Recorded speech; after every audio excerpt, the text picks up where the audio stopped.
Online and we're ready to go. Yes. John, you want to say a couple words here as we get started? Well, good morning. This is our first of, probably a few of these programs that we'll be doing in the next several days, several weeks. So thank you all for joining us. I'm not going to take a lot of time welcoming you all, but we have John Eaton and also Jim Macy who have gone recent and Roper to help discuss Purdue Employer's Guide to the COVID-19 compliance issues. And there's several issues related to this. It seems to be a moving target every day. So without further ado, I'm just going to throw it over to Jim and John and go from here. Thanks, John. Appreciate it. And good morning, everybody. Bear with us. The Chamber is working on this new format and with the Zoom program and pieces to it. So like I say, bear with us. We're going to try to monitor questions as they come up. We're going to ask everybody to please just, if you could just mute your microphone so that there isn't the other noise to everybody else in the background, and we'll go through this. I can tell you, in working on the employment kind of things for 30 some odd years, I can't tell you that there's ever been a situation quite like what we're working on.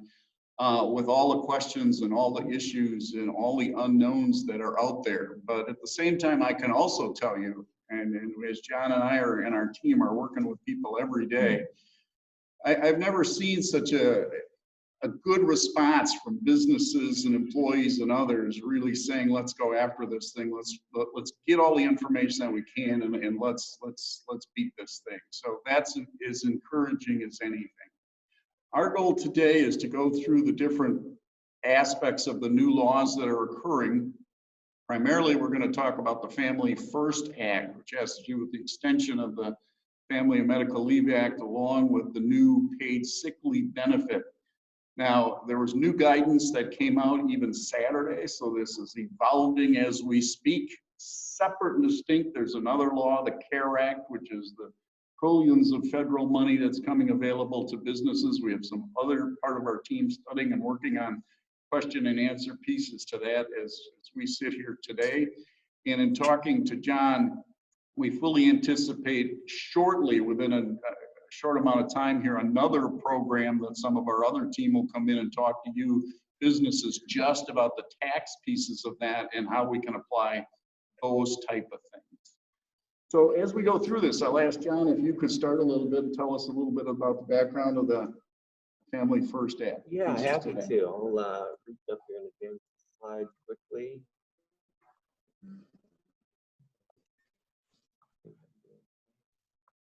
There we go. So brief background on the Families First Coronavirus Response Act. And I highlight the timeline because there's been so much information put out there since this first started being discussed. On March 14th, the House passed it late in the evening. I think it was a Saturday, actually. And it started its life as HR 6201. It was amended the following Monday on the 16th and then finally passed into law on the 18th. And I highlight the timeline because the language of the bill changed through its life. And if you're looking up things on the internet and seeing legal alerts from law firms or just general discussion about what are the paid leave requirements, be mindful of the date that was published, because you want to make sure that you're operating under the final version of it and what it looked like when it was actually passed into law. Now, as I said, passed into law on the 18th, we've been talking about it since then and focusing primarily on the plain language of the bill and trying to glean from other legislation what some of the ambiguous terms mean. Now, as Jim said, the Department of Labor has issued a lengthy list of question and answers, updated a number of times as recently as last Saturday, that addresses some of those questions. We're going to talk about that latest information. But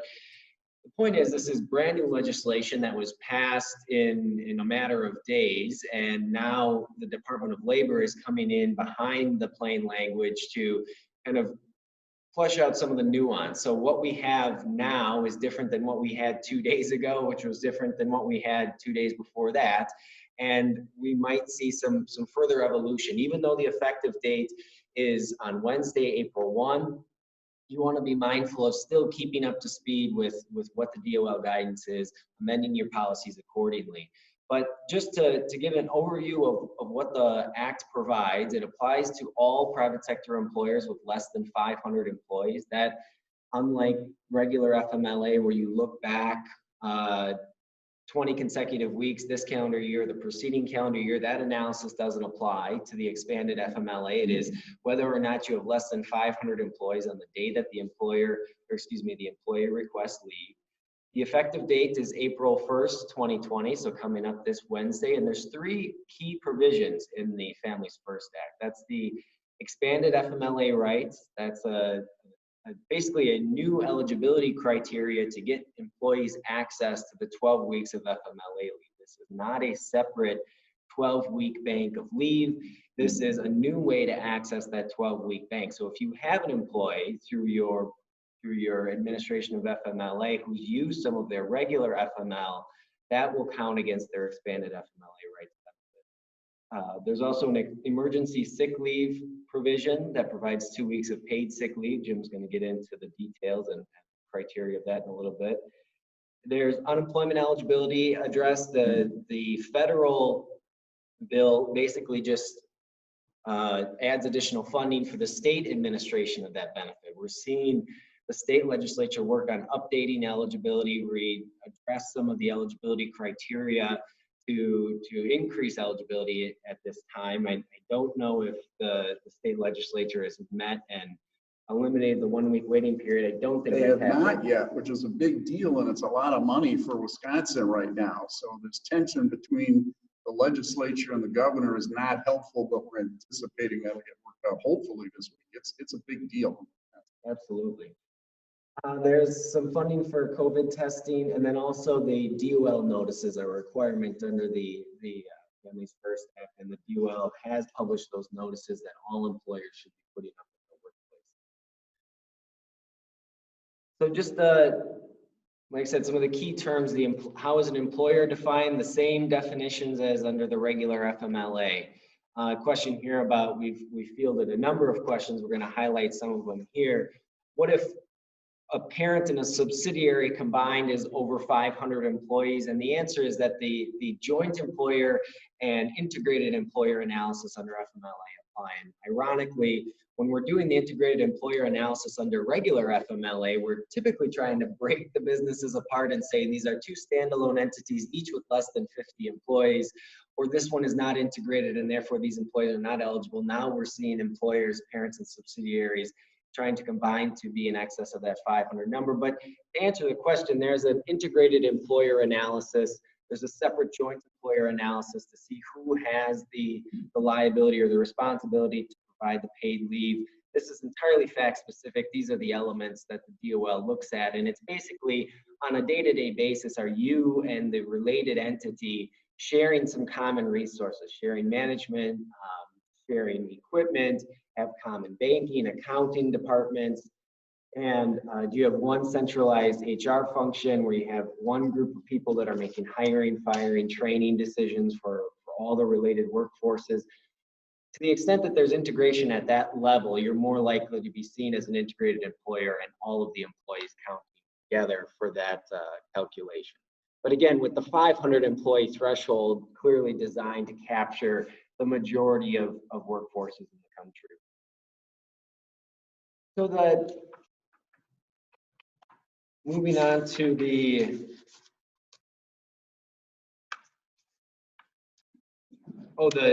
small employer viability exception. Both the emergency sick leave and the expanded medical leave, which are 2 separate benefits administered separately, but this issue is unique, or excuse me, common to both.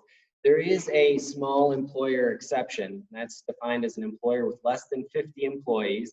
Up until Saturday, we did not know how to administer the standard, which was in the plain language of the bill, which is an employer with less than 50 employees can be exempt if compliance with the paid leave requirements would threaten the viability of the business as a going concern. And again, we didn't know what the DOL's guidance was going to be on that threshold, but now as of Saturday, they have issued guidance. And it's not terribly detailed, but at least we have some benchmarks to point to. And the way that the DOL anticipates that will be done, there isn't an application process, there isn't a a final blessing that you get from the DOL. There are criteria that are outlined that a representative from the company is supposed to evaluate and make the determination, again, based on those criteria, but it's entirely fact specific, and looking at it, it's also not terribly complex. There's room for subjectivity and analysis, which is good, because I think a lot of small employers need the flexibility to make that determination.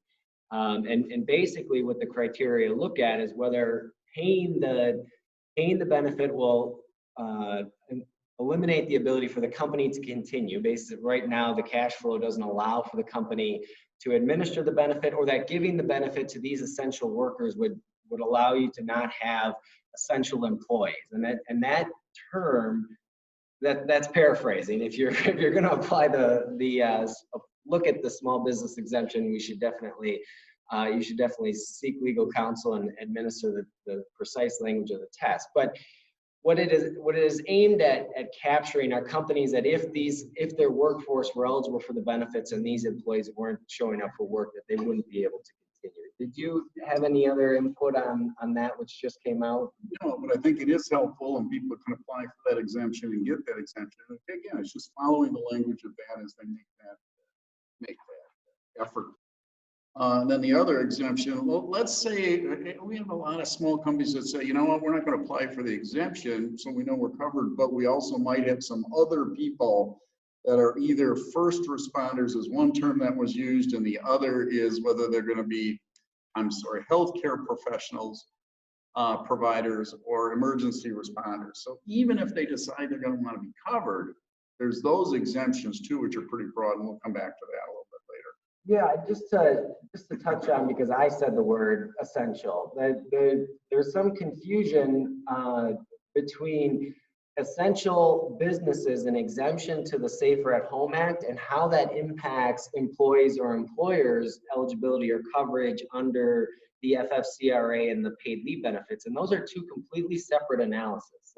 If a company meets the definition of essential business and is therefore allowed to continue operating during the Safer at Home order is a standalone question. The separate question is whether or not the employer meets the coverage criteria under the FFCRA and whether or not the employees are missing work for the covered reason. So as Jim said, there are exemptions to the paid leave requirements if you're a small employer and you meet the criteria, if you have employees who meet the definition of healthcare provider, and if you have employees that meet the definition of emergency responder. But there isn't an exemption for an essential business or essential employees. Those are terms that are unique and discussed in the Safer at Home analysis. So three things, if we just step back for a second here, three things that we're talking about. One is the Safer at Home order. For the sake of our discussion, the governor's order that threw all kinds of questions out there as to, can we stay open? Can we not stay open? And we'll come back and cover that a little bit, but I just want to clarify, there's that piece. Separate and distinct, as we started with here, was the Families First Recovery Act, which is this new extension of FML, family and medical leave, and this new benefit of paid federal leave that's never existed before. Some of you may have PTO, some of you may have other paid benefits, but this is a new thing altogether just in that act. And then if I talk about a third piece, it's the new CARE Act, which is all these trillions of dollars that are going to be loans, tax subsidies, other aspects of things. We're not covering piece 3 today. That's coming. Stay tuned for another program. But it is a little confusing, so I thought we'd just step back for a second. So we're just talking for now about this extension of FMLA, clarification of that. If you weren't covered before and you're under 500, you are covered now, okay? Unless you hit one of those exemptions John was talking about. If we're under 50 and you want to apply for that, we got guidance on it, consider you're covered. Now that you're covered, this does not mean that all the other aspects of FML apply to you. It's only this unique new aspect that's going to apply, not all of the rest of the pieces of FML. Okay, so it's just that. And the other piece to it it's going to expire. It's only to exist for the rest of this year, and then it expires. So it's really narrowed to this new benefit, two pieces of the benefit, okay? Expanded FMLA and the paid sick leave for a period of time. That's what we're talking about. Exactly. So this is the, as I had said, there's a notice requirement under the new act. And this, the DOL has published the poster. These can be found online. So it is something to put up in the break room or wherever your DOL posters are displayed. It is, You know, I should mention, if we go back just a slide, John, we put in, and if you don't, I don't know if you were sent this ahead of time, or if you're going to get this, we'll have the chamber send this out, this PowerPoint, if you didn't get it. But within here, on the last piece here, now the first link up above talks about where you can get the poster. The reason the link is important is because they've already changed the poster within a couple of days. And we anticipate there's going to be a third change to the poster because they still have typos in the first one. Hang in there, keep the link to it, it's in the program. But that's why that one's there. The second one that we have up there is the new guidance that came out Saturday, to link to that for you, because there are over 50 some odd questions and answers that are very helpful. I think they did a pretty good job.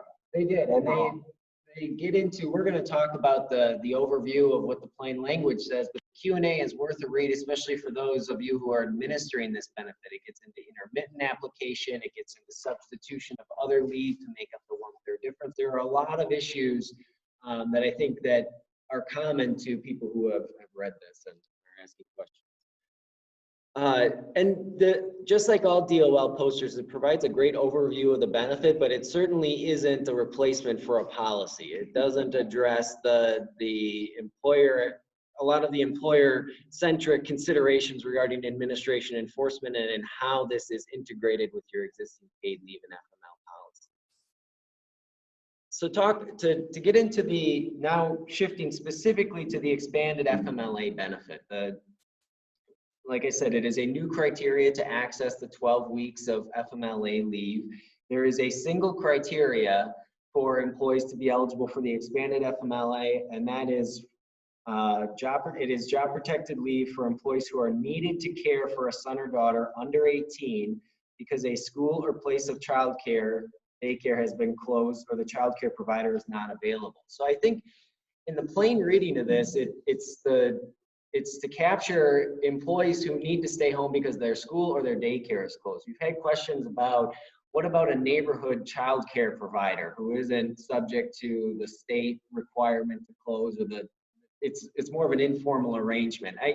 In reading the DOL guidance, I think it is intended to cover anyone who's lost child care for a COVID-19 related reason. So when you have a school and a daycare that's subject to state order, that's clearly in. Whether you have another arrangement or an employee has lost childcare for another COVID-related reason, I think that's a fact-specific analysis. But in reading the DOL's guidance, I wouldn't say that they're out automatically. I think you have to look at the specific reason why the childcare is unavailable. And then, not to get too far down the road, but if things aren't resolved by summer vacation, when schools typically aren't open anyway, there's going to be another analysis as to whether or not they don't have child care during those months when it's not because of a school closure, but for some other reason. But just to circle back, that is the one eligibility event for the expanded FMLA. If you have someone who is off work because of that, they are entitled to 12 weeks of job protected leave. The expanded FMLA is 2 weeks or 10 work days of unpaid leave. The next 10 weeks are paid at 2/3 the employee's regular rate. And then just to clarify, the employees that are eligible under this, under traditional FMLA, you know, there's the 1,250 hours and have worked for 12 months for the eligible employer. None of that applies here. The eligible employees are those who have been employed for at least 30 days at the time of the leave request. So the covered employer, much broader, everyone under 500. Eligible employees, much broader, everyone who's been employed for at least 30 days. And this, again, is just for the expanded FMLA benefit. The traditional FMLA analysis, eligibility criteria, leave application, certification, all of that still remains. This is unique to this 12 weeks of job protected leave to deal with childcare. And again, this expanded leave piece, there's only one reason, there's only one event that people are going to qualify for this. So yes, it's 2 weeks first unpaid, and then it's 10 weeks of 2/3 paid. So 12 weeks in businesses that may not have been covered before. But as John said, this is only for those that need to stay home to care for a minor child because of school closing or a daycare provider closing. Just because all the schools in the Oshkosh area school district are closed does not mean that everybody qualifies for this leave. Yes, that's one piece of the qualification, but it's all the other pieces, which probably means a form for folks that people are going to have to verify. John, I assume that they qualify for each piece of this. And I may be jumping the gun, but again, my simple point here is under this expansion of this piece of law, it's only this one reason that people will qualify. That's right, and we'll talk about some of the information that you can ask for to verify that they're eligible under that criteria. Like I said, no 50 employee threshold for applicability. There is the small business exception if the company can show that compliance threatens the viability of the business as a going concern. And then it does not apply to employees who meet the definition of healthcare provider or emergency responder. We do have DOL guidance on that now. Up until Saturday, we only had the definition of healthcare provider that's provided in the regular FMLA regulations. That is extremely narrow. Basically, doctors, nurse practitioners, and those healthcare providers that can sign the medical certifications authorizing that the employees are suffering from a serious health condition. The expanded definition for purposes of the emergency FMLA captures anyone who is in, I shouldn't say that, it captures a lot more people working in the healthcare field, with the intent being that people who are providing essential care, whether that be in a nursing facility, in a hospital, in home care, really all aspects of, or much broader aspects of healthcare are captured in the definition, so as to allow employers to say, I'm sorry, you're not eligible because you meet this definition. We need you to continue coming to work. And in my reading of it, it looks much more like the definition of healthcare provider in the Safer at Home order, the essential business. I agree. And the rationale is I think similar in that we're allowing these businesses that need to provide this essential care to remain open. The DOL has adopted that rationale and said we're allowing employers who are doing this work to exempt their healthcare providers from the benefit that working. Quick point on these exemptions. It's not a given when you first see those, as you go, well, an emergency responder. Well, usually I think of police or fire or EMTs. That's way too short. That's way too narrow. And just so you know, it's much broader than that, as John just talked about, closer to the governor's order. It's almost on this necessary type position thing. And it also can be not only the direct emergency responders, but those that support to some degree the emergency responders. So don't give up on that piece to it. It's pretty broad. Are we looking to say, let's just exclude everybody from the benefit? No, but we do want you to know what your rights are. And then whether you want to designate those positions or group of positions to say, maybe we can't do that. Here, let me give you an example how some of this developed. When Congress first passed the first act, they said under these two exemptions, we're going to have them, and then we're going to leave it to the Department of Labor to determine what those are later. We had police officers and firefighters applying for the leave already after the Congress Act and said, my kids are out of school, thank you, I'll stay home. I know you have, well, what happened with that is Senator Johnson's office got involved and some others got involved, and they passed this back to the employer. And the guidance Saturday confirmed what we were hoping and what we were pushing for, is to say, let the employers decide who's got to respond to this stuff or who's going to be the healthcare provider. And the guidance came out much broader as we anticipated and hoped it would. It's focus on that, don't give up on that, and evaluate from there, and then consider a policy. You do the analysis on the front end, and we have an effective date of Wednesday, so these questions are going to be coming, but having the analysis and the rationale prepared to say whether or not someone qualifies or not. That time is fast approaching. So as I said, the first 2 weeks of the 10 work days are unpaid. An employee does have the option to substitute paid leave. Unlike regular federal FMLA, you cannot require substitution of paid leave. The remaining 10 weeks of the leave is paid at 2/3 the employee's regular rate of pay. And there is a per day cap for the benefit. Employers, so for the 2/3 rate of pay, the employee can, and the employer can allow an employee to use accrued paid leave to make up the third difference, so they have a full compensation during their period of leave. That is permissible under the DOL guidance. It's just important to remember that any benefit that's administered under this policy, or under this act, excuse me, must be consistent with the eligibility criteria, and reimbursement will be capped at the statutory cap. So we're going to talk about some of the information to ask for and gather when you're administering this benefit to verify the need for leave. And we're looking at DOL guidance. They're going to want to see that you did some due diligence on eligibility criteria, to the extent that there's going to be tax relief or tax incentives to reimburse employers for this benefit. There should be some documentation to substantiate that. So the verification, and again, the key analysis, there's two key points of eligibility for the expanded FMLA. That's the employee is unable to work or telework due to a need to provide childcare. So the first piece, they're unable to work or telework. We have a lot of employers who have already sent people home, have people teleworking, they're working 7-8 hours a day from home, and their children are already home, and they've made alternative childcare arrangements, or their kids are high school age, and it hasn't interfered with their ability to telework. There is a fact-specific analysis on whether or not the employee needs leave to work or telework. The example I just provided, they have high school age kids and they're working full-time from home, that there's a question as to whether or not they would be eligible for the leave even though the school is closed. The second is that they're needed to provide childcare. As I said, that you can ask some questions about age of children, alternative daycare arrangements. Is their spouse also taking the paid leave benefit?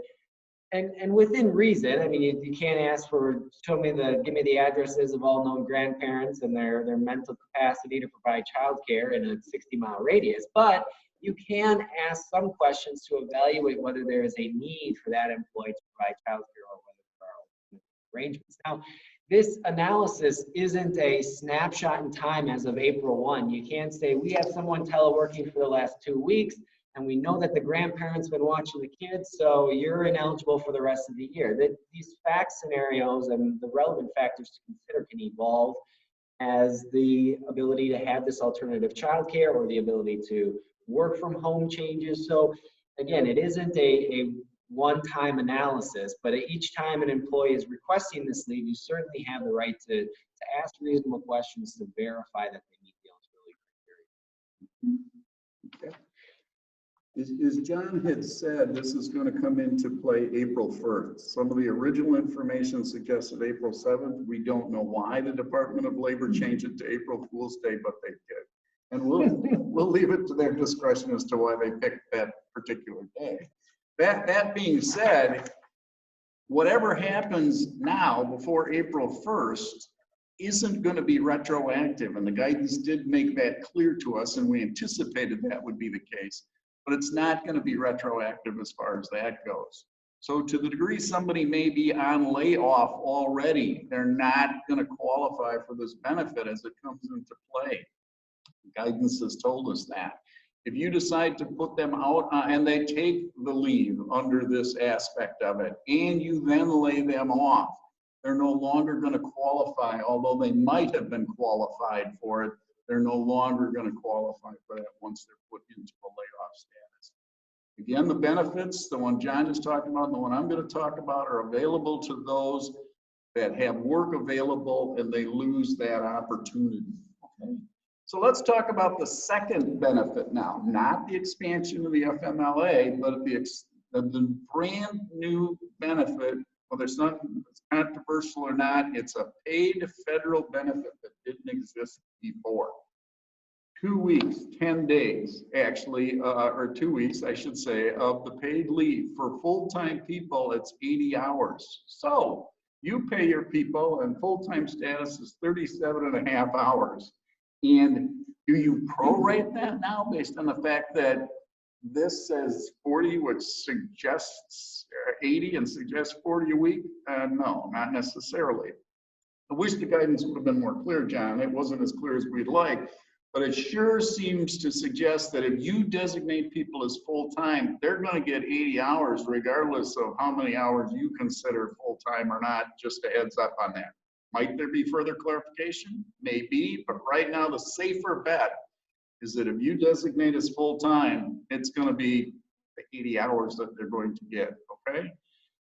For part-time people, you designate them as part-time, then there is going to be a prorated sort of analysis of how that goes based on the number of hours that they work over a 2-week period. And if they really vary their hours, you can fold that in and average it out over a 6-month period as far as time goes, okay? Like FMLA and other type of laws, the employee is going to have a right to determine what they want to use. So we can't say you got to use all your PTO first, or you've got to use your new benefits first necessarily. They're going to have a right to choose, and the guidance, updated guide, we anticipated that, but the new guidance tells us that as well, as far as that goes. Before we talked about the opt-out for the healthcare folks and the emergency responders. Same as applied to the earlier law applies to this too, in terms of that opt-out aspect, and then the same aspect of the small business opt-out. Now, before we emphasize the fact that that other piece of the law, the extended leave applies to the one reason out of school or school closing to take care of kids. This one has 6 different reasons somebody can get this 2 weeks. All right, there's more reasons, but less time. Okay. There's 6 reasons, but only 2 weeks of paid time available, and they're up on the screen now. That starts with, and I want to emphasize as we go through these, some of these are geared more toward the employee being gone from work. Others are because of something related to the employee. Let me say it that way. The second is a group of things that have to do with the employee being gone from work to care for somebody else or for some reason unrelated to them. The reason I point that distinction out is the amount you pay them. You'll see that if the reasons are more geared toward the employee's health, it's 100% paid. Generally, if one of the reasons is related to somebody else, it's 2/3 paid. Just as sort of a quick overview of how those are going to work as you go through these. But very quickly, if they're subject to the federal, state, or local quarantine or isolation order, 100%. If the employee is subject to that, oh, gee, you know, the governor's order came out, so everybody's got to, you know, might be off because of that, or we're not an essential business, they're off. Do they qualify automatically under this? No. There's 2 words in this that are really important: isolation and the quarantine aspect of it. Those are defined under the law in terms of an isolation is when somebody is ill. They already have it and they have to be isolated. So that's that scenario. Quarantine is used to separate and restrict the movement of somebody that's well. They're not sick yet, but they were exposed to it. We have to see whether they get it. Just because somebody's because of the order doesn't mean they're there either because of a quarantine or isolation. So we got to kind of look at that. Well, the other common question to that bullet point is someone eligible if they've traveled to an area with community spread and we've implemented a policy that if someone is exposed to, or we have reason to believe they've been exposed to, we're going to send them home for a period of time. Are they now under an isolation or a quarantine order, and are they eligible for emergency? The answer is no. You're not given an isolation order or a quarantine order. You have an employment policy geared towards maintaining the safety of your workforce, and you've determined that someone who exhibits symptoms or has been exposed to a positive case or traveled to one of these areas is not allowed to come to work for a period of time. That is not a qualifying reason under the emergency. And you're right, a really typical question of concerns. And boy, it used to start with if I was coming from China, and then if I was coming from Asia, and then if I was coming from Spain. Now, if you're coming from Appleton, oh, sorry, John, you might be subject to the 2 weeks or the other aspect. It's really, really narrowed down as far as that goes. So as we go to the other quick reasons here, if a healthcare provider indicates that somebody has to self-quarantine, they're going to be eligible. If they're experiencing symptoms and they seek a diagnosis, they'd be subject. And you say, well, that's not a lot different from what you're saying up in number one. Well, actually, it can be, depending on what the facts, and that's why the facts are really important. Now, number four, now notice those first three, the employee was taking time for their own issue, 100%. Now, when we go for the employees caring for somebody else who has those issues under one or two, 2/3 pay. Caring for a son or daughter because the school's out or daycare is closed. Gee, that's familiar. That's the one reason we had up above under that other part of the law, 2/3 pay as far as that goes. And then the sixth reason, their experience or other substantially similar condition as to what's going on with that, again, 2/3 pay. So if there are the caps as far as that goes as to what applies for that, applies for those kind of things as well as Sean talked about before. So that's the quick overview of that. Separate benefit, 2 weeks paid as far as that goes, if they qualify for one of the six, and if they were otherwise available to work. Again, once in layoff status, no longer eligible. And then there are reimbursements coming for another day that are going to be available to the employers to make this up. I want to talk a little bit about the governor's order, John. Yes, the safer at home order, which I think was finally formally issued, maybe announced on Monday and issued on Tuesday, set to run through April 24th, 2020. And it outlines the essential businesses that are allowed to continue open with the social distancing parameters in place, or at least strongly encouraged. This also, basically, if you don't meet one of the essential business criteria, you're instructed to cease operations. And to date, the easiest way to categorize those who are clearly outside, I think the bars, restaurants, recreation type facilities. And then once you get into manufacturing and private sector businesses, there's an analysis as to whether or not you qualify as an essential business or are supporting an essential business. And it's fact specific. I will say it's not entirely clearly, it's not super well defined, and I think a lot of employers are having a hard time administering the safer at home order and also addressing the component of their business that fits within the essential business and the rest of their business that is outside, and how to navigate that. It is entirely fact specific. I will say on the enforcement side of things, if you're hearing anything differently, I don't know of an employer that has been analyzed or has been approached and questioned about it, but that is the analysis based on the plain language of the safer at home order. As these things are developing, and like some of you and a number of our clients that have facilities here in Wisconsin, or maybe either a home base here in Wisconsin, but have multiple facilities in multiple states. Obviously, we're looking at these orders as they come across the country in California and Ohio and Illinois and even New Mexico. I mean, as they continue, there's a common theme in all of them, and all of the common theme is, as we analyze them, these orders are, they want to keep people safe, they want people to distance themselves, but they're nowhere near as tight as people think they are. The breadth of a necessary business is really, really broad in all of these. And if you're not, I get it, with restaurants and some of that stuff, we don't have a lot of options. But when John said not only the essential business, but those are like the supply chain, the link to the essential business, it's open, okay? So if you're closed, reevaluate that. And then there's also an option of really in doubt or really supposed to be closed, you can apply to become exempt from that under certain criteria that are there. Don't give it that you gotta be closed. And there's lots of stuff that's open that you originally might not have thought would be open under this. So reevaluate that. If you're closed, talk to your council, talk to others, talk to the chamber for those aspects of the closures.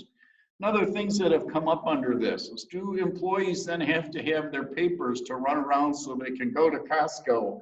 Or are they going to get arrested? No, there is no paperwork that anybody needs that they're part of an essential business to be going in and out of work or going anywhere as far as that goes. That's the same in all of the different orders as they've gone across the state. I don't think we've seen any that anybody's required to have any paperwork or any aspects of those things. I think there are rumors that are out there about those. And John's absolutely right. The police are not stopping people. The communities are being very clear as they're not getting into those things. I've heard a couple of examples of some bars and restaurants that just clearly weren't closing, and maybe they're expanding a little beyond the curbside service. The 2 hours to have a couple of drinks while you picked up your stuff was probably pushing it a little bit. So they did have a couple meetings about that and shut that down. But overall, this is not a scenario where it's police state yet on those type of things. We all need the economy to stay open. We all need businesses to continue. Read those orders broadly, read them again if you're closed, I guess is the message. Yeah. In terms of what we're seeing. So at this point, we're going to hit some common questions that that we've been seeing, and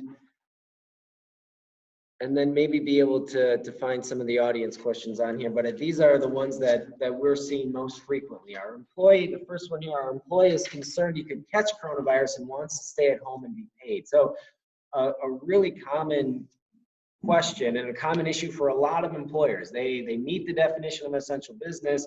They're providing healthcare and really important services, or they're in the grocery industry or food processing and they're incredibly busy and need all hands on deck. Whatever the circumstances are, they're running into issues with employees who haven't been exposed, who aren't experiencing symptoms, who haven't traveled, but are just nervous about being in the workplace, nervous about being out in public, and they're not going to come to work. In that circumstance, do they qualify for any of the paid leave benefits under the new law? The answer is no.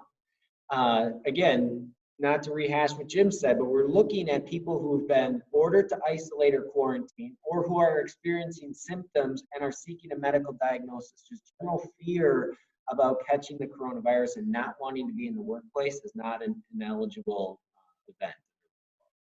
Can we take the second one that's up there? Is from our point of view, the employer's point of view, somebody's at work and we're going, you're not looking good at all. I mean, this is a concern.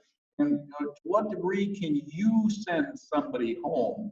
Well, if they're exhibiting the flu-like symptoms, yes, you're going to have authority to do that. And quite frankly, the guidance that we're getting under the ADA, under HIPAA, under other aspects of things is much broader now than what you typically could do in terms of even asking questions. Again, be careful with it. You don't go so far, but you can ask a little bit more and you can take some actions to protect the workforce as far as that goes. One of the things that, for example, I'm not suggesting you do this, but there was never a scenario in the past under HIPAA, the ADA, or other aspects that we take somebody's temperature. But they actually came out with guidance to say employers could do that as a concern. You never fathomed that would be okay under the aspects of it. So we get the other question in terms of, I know that somebody hasn't tested positive, and we feel we have an obligation to tell everybody in the workforce, Jim Macy's got the coronavirus. Call him, but don't go to his office. and it's, you know, the guidance that we're seeing on that isn't as good as you would think that even with expanded guidance, you'd be able to say, Jim Macy has the coronavirus. We need you to know that if you had contact with him within the last 14 days, take care.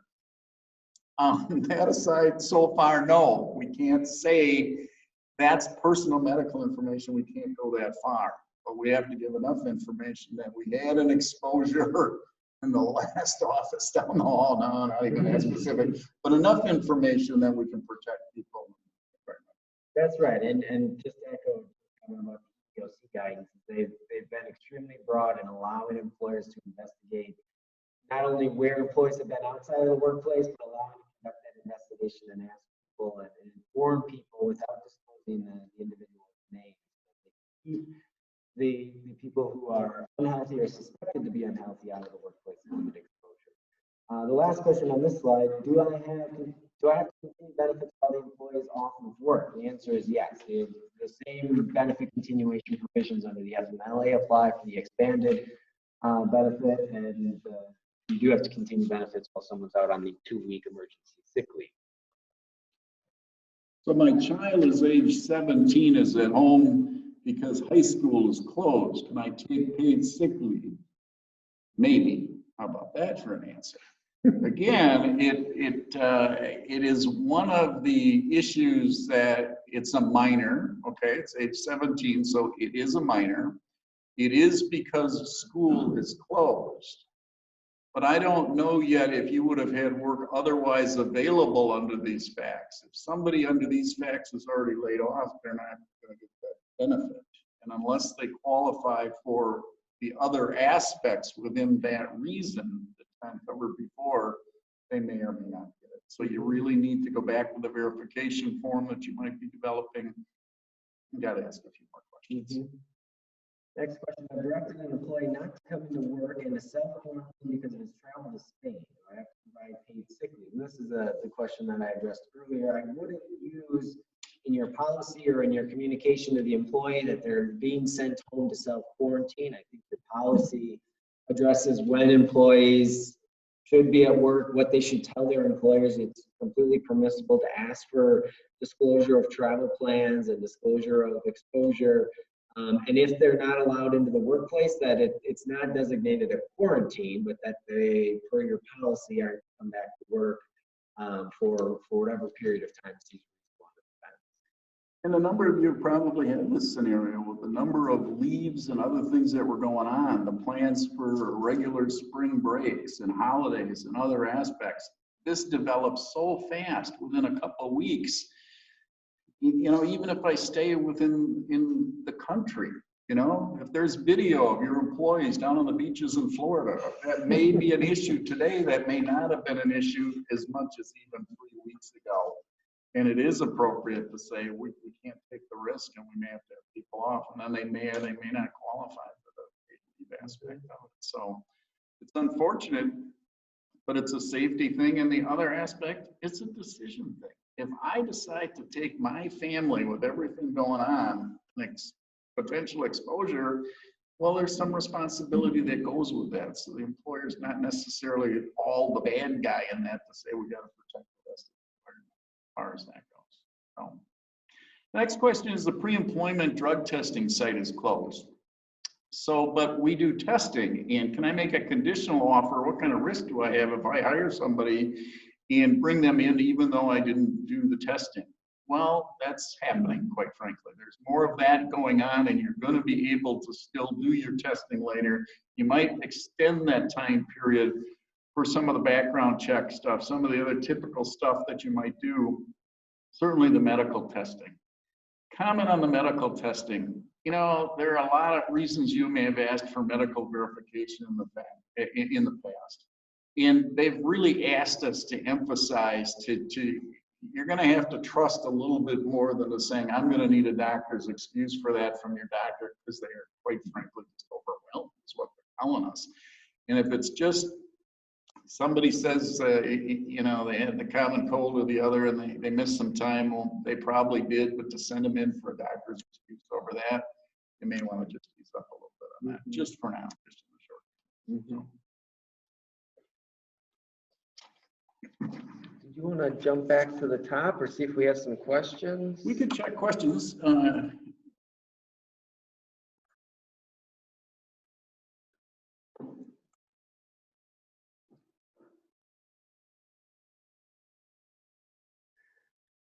So if we're an essential business and if an employee wants to stay home because of concerns for their own safety, are they eligible for any type of leave? So this touches on a number of things we talked about. Essential business, so that's the safer at home order, meaning you're allowed to stay open and ask your employees to continue reporting for work. And you have an employee who doesn't want to do that because they have concerns for their own safety, but they haven't been exposed, they aren't experiencing any symptoms, they haven't been ordered to isolate or quarantine. They are not entitled to any paid leave, and if you're an essential business remaining open, you can continue to operate and enforce your attendance policy. Yeah, absolutely. And there are those scenarios if somebody's just going to say, that's not going to get there necessarily. They're going to have to fit under those aspects. A good question about whether the sick leave and the expanded FMLA run concurrent for someone who's missing work because of childcare. The expanded FMLA, the plain language of the act is pretty clear that you cannot require the substitution of paid sick leave. Employees can elect to use whatever paid leave they have available to them, and they can also elect to substitute their emergency sick leave. The one piece, and correct me if you've seen it clarified, but I am not sure whether if someone goes out because of childcare and says, I want to go on expanded FMLA, can you require they use emergency sick and require that they run concurrent for that first 2 weeks? I don't think they have specifically addressed that in the guidance, but I really looked at that. I haven't seen it either.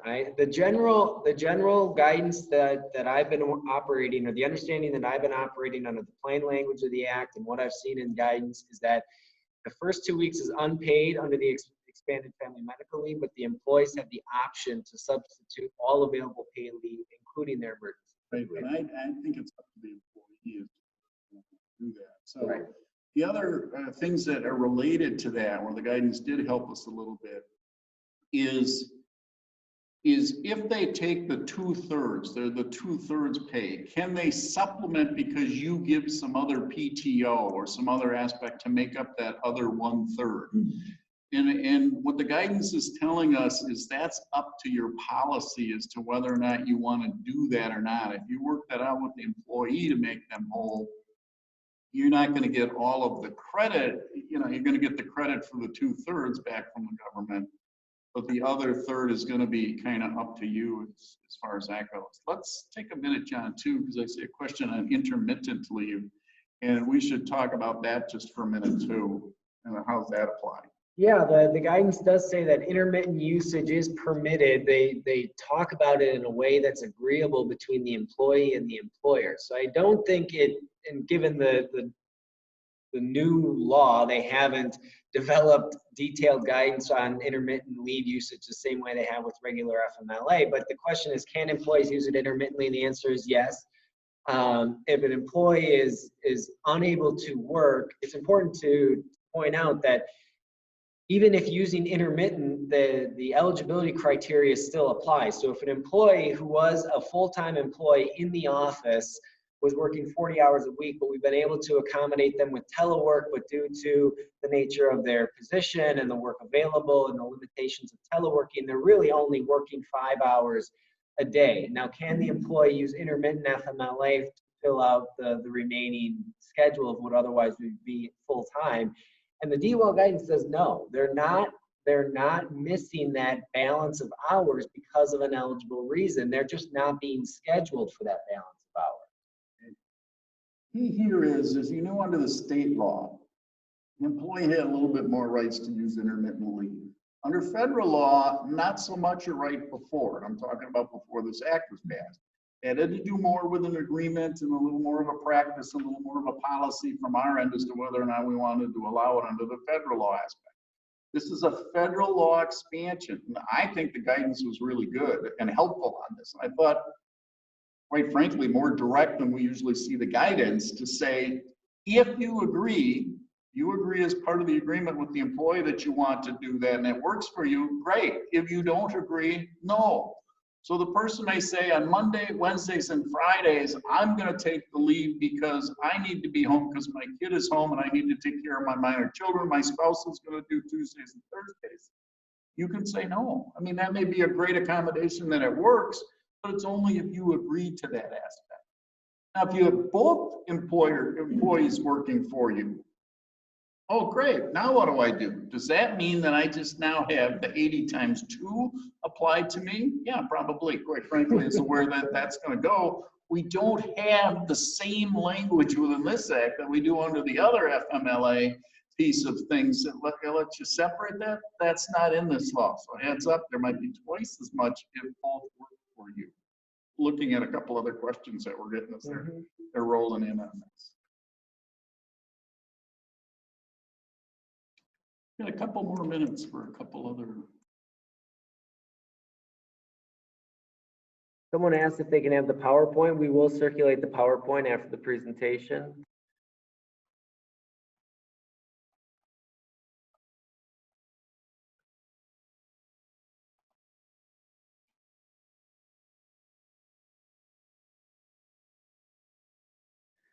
Question about what does it mean to be seeking a medical seeking a medical diagnosis. The DOL has not issued, unlike regular FML where they have very nice certification and recertification forms and designation notices, those don't exist for the expanded FMLA. However, the employers are encouraged, as we said, to gather information to verify the need for leave, document and designate when expanded FMLA is being used.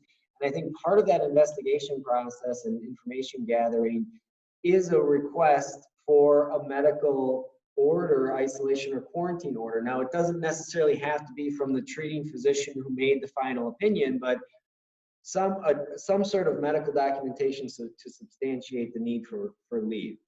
Yeah, I think that's right.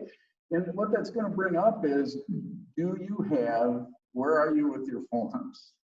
And I know we got till April 1st, coming up within a couple days here, but if you had a checklist leaving today as to what you've done and where you ought to be going, you need to visit your FMLA policy, quite frankly now, and you're going to need to update that. If you don't have a policy yet on how you're going to administer these 80 hours, you need to have a policy on that. And as you're working on your policy, look at the forms that you're going to need, because you got to update your FMLA forms or your leave request forms so that there are these verifications and you can properly document that.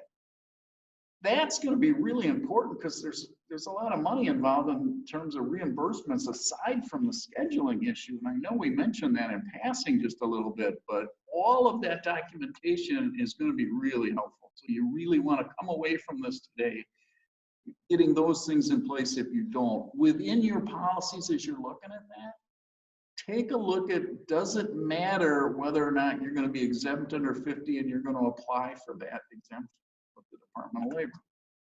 Keep in mind also, do you have any positions that are healthcare providers within the guidance that came out Saturday, or do you have any emergency responders? Those are broader definitions, especially emergency responders, than you would have anticipated before. Come away from this today with those checklists of to-do things as we're wrapping up today. And I know there's various questions. John, anything else? No, I'll just say if we didn't address your question, there are some fact-specific, nuanced questions, and rather than tell you it depends, I will just say that not all of the facts and circumstances with applying this law are clearly defined, and we're seeing guidance again coming out every couple of days. So if you do have a scenario that doesn't fit within the plain language of the act, there's likely something that legal counsel or through your own review of DOL guidance that could be helpful. But when you're administering this, you're also going to run into areas where there's judgment and there's an informed decision. Because neither the DOL or legal counsel, or certainly not the legislators who drafted it, have gone through and evaluated every scenario where this may apply and impact. How you do your layoffs is going to matter on your reimbursement. Okay, that's the program 2 that we're talking about with this. But there's going to be, and those discussions are going on with our clients, now in terms of what's my timing, what do I keep track of? If I lay them off for this amount of time, is it a furlough, a permanent layoff? What difference do I make? Do I pay them out their benefits? it all is going to matter in terms of the decisions. So read the advice, get the advice. Two other quick things we mentioned, and it'll be in the power presentation when you get that. There's a link to the guidance. Okay, there's a link to the poster. On the first page, there's a link to our website with a lot of free information. The team meets almost daily to update each other statewide of all our employment lawyers and our tax and benefit lawyers. And then we put out questions and answers as we analyze this stuff. It's free. And then if you have something more specific, of course, just let your counsel know or let us know. Okay. Well, on behalf of the chamber, Jen and I want to thank all of you for participating today. This is a trial run for the chamber. It's a new aspect as they're getting into the video conferencing. We'll get better on doing all of those kind of things, the hookups and the messages to you and others. But I compliment the chamber for getting into this kind of thing and putting the programs. A big thank you to Mark Helfman for his help in putting this all together today. So give us feedback, let us know, and we'll keep improving. Thanks for participating.